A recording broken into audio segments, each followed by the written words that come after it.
Vagabundo sem vergonha, que não gosta de mim, ladrão.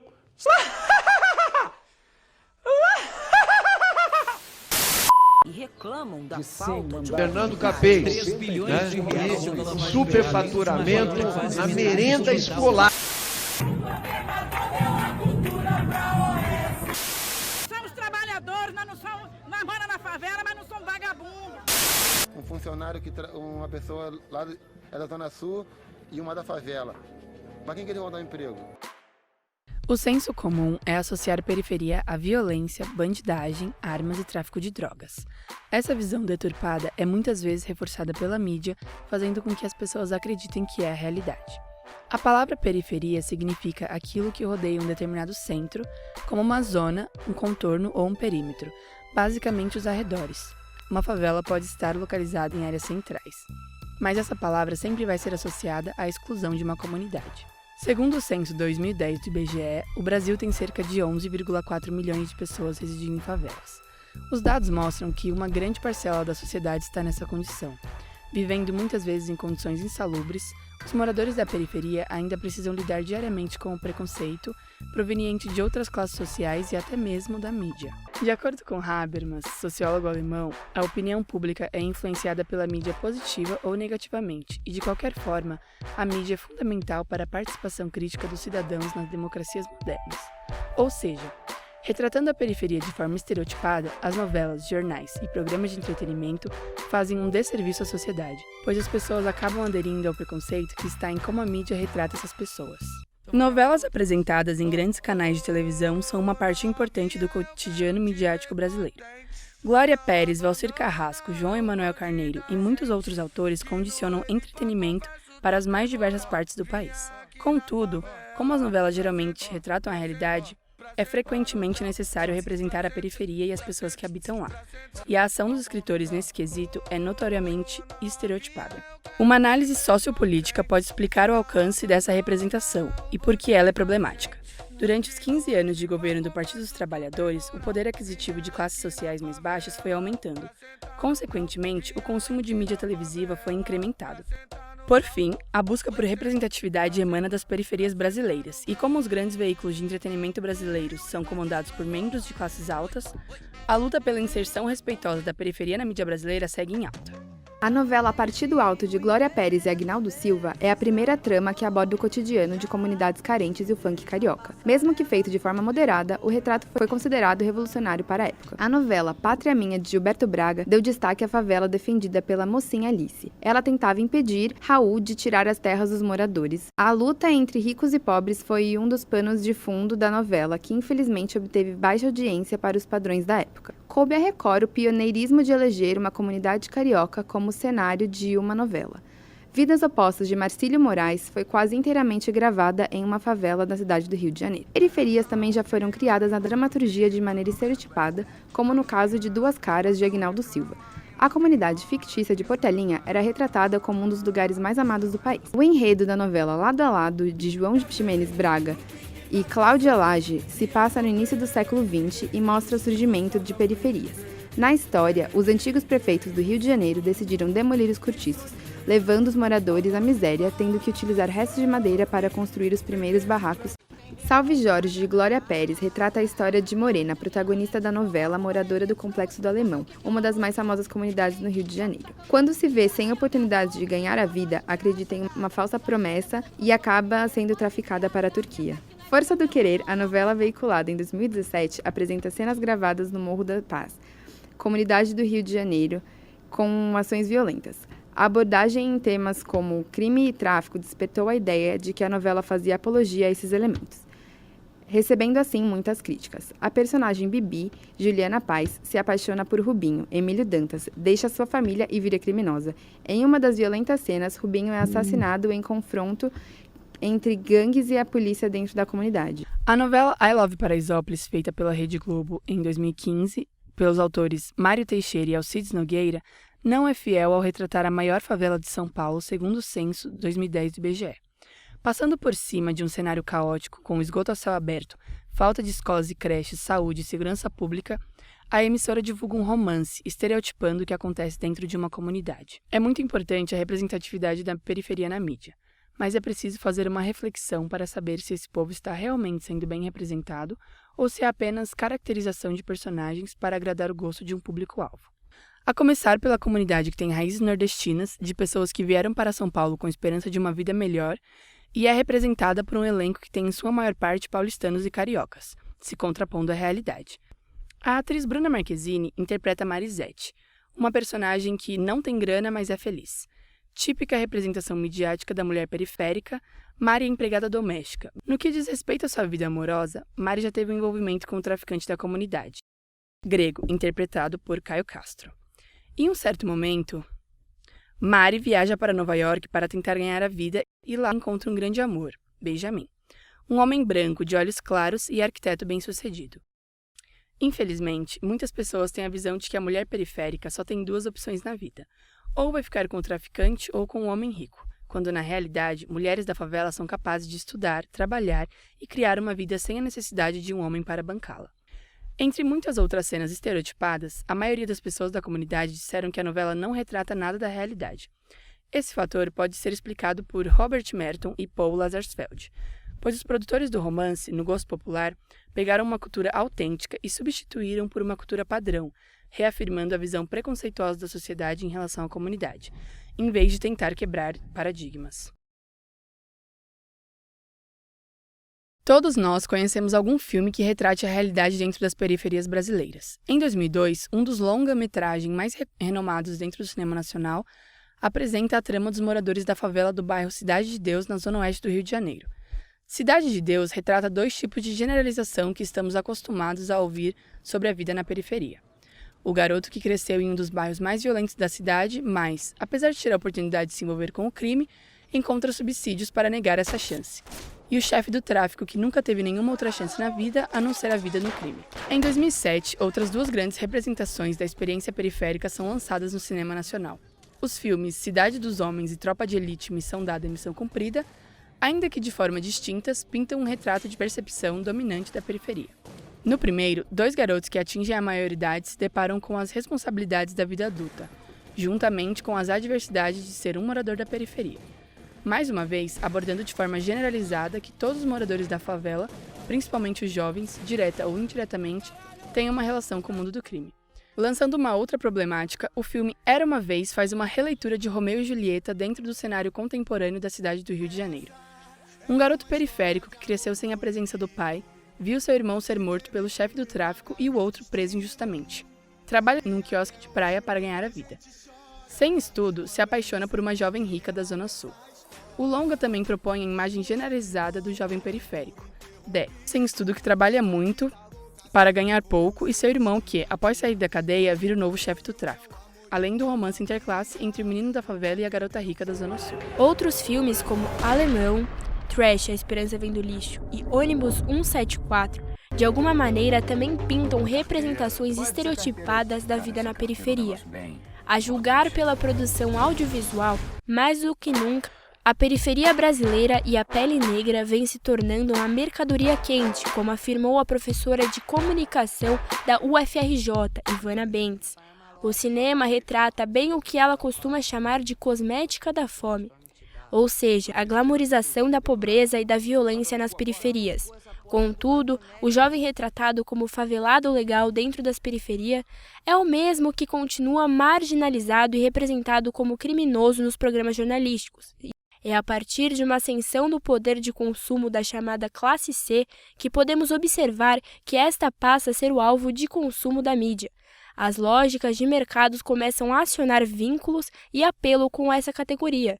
Existe um mercado muito grande e a indústria cultural se vale disso. Dessa maneira, a mediatização da periferia é uma expressão que abarca a realidade de incorporação de segmentos populares no mercado consumidor de cultura. As lógicas de mercado começam a acionar vínculos e apelos com essa categoria.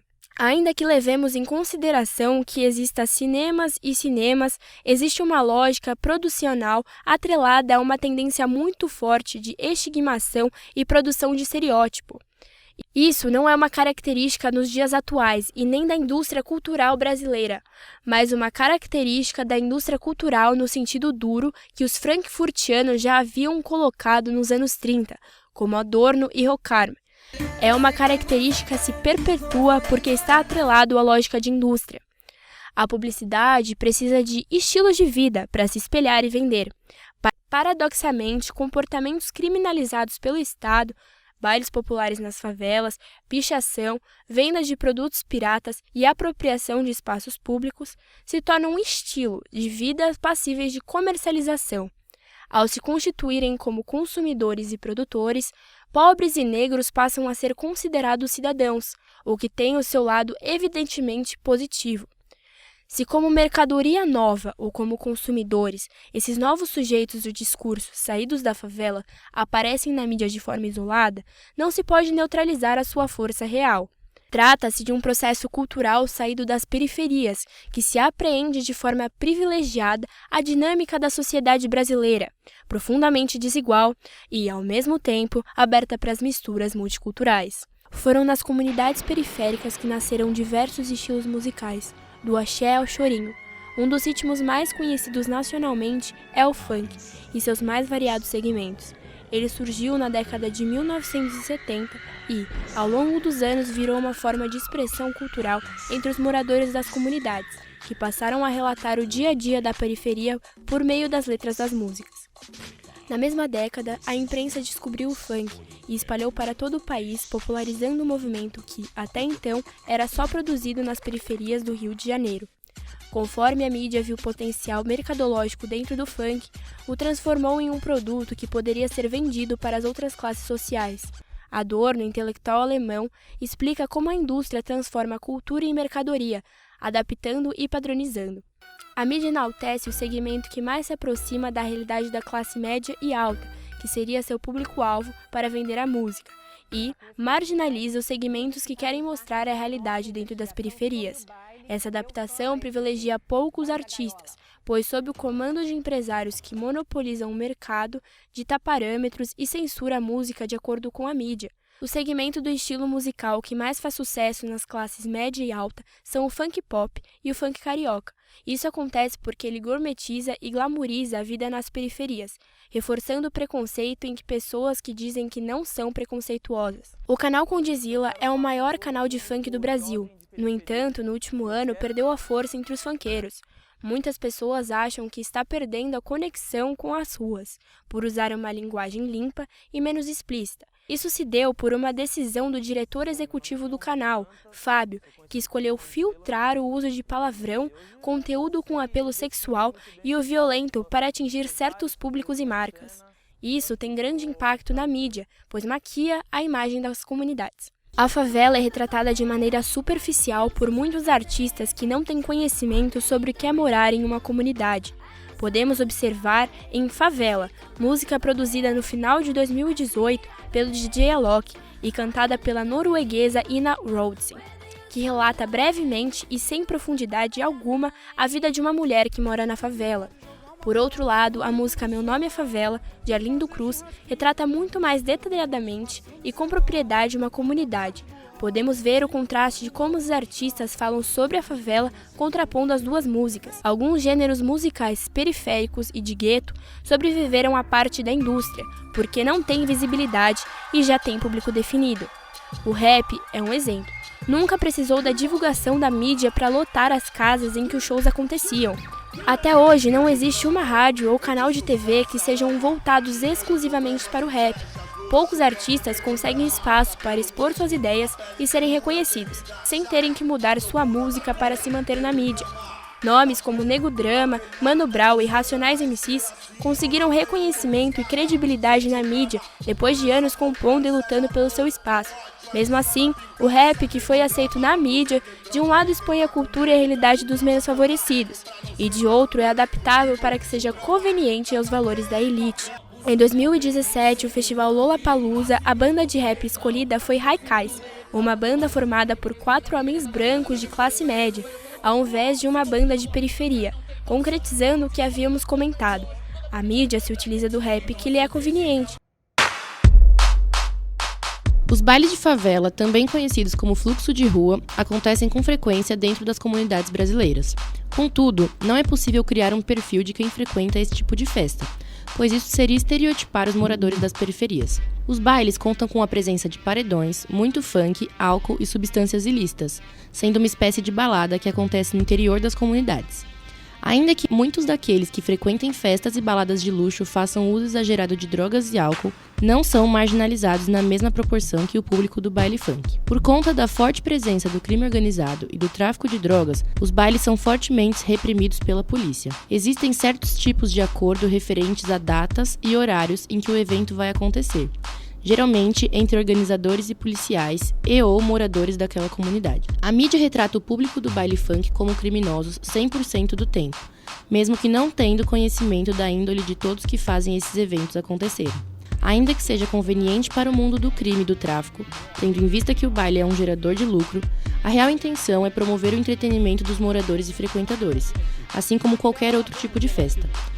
Quando representados em telejornais e notícias, são marginalizados, desconsiderando o fato de que diversos elementos presentes dentro de um baile funk também fazem parte da realidade da população mais rica.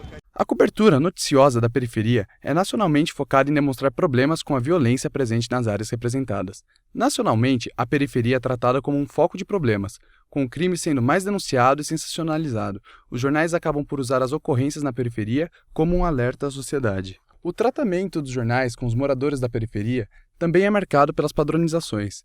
Uma fala de esperança sobre o futuro ou descrença com o presente é um dos poucos momentos em que realmente há espaço para o morador periférico nos jornais.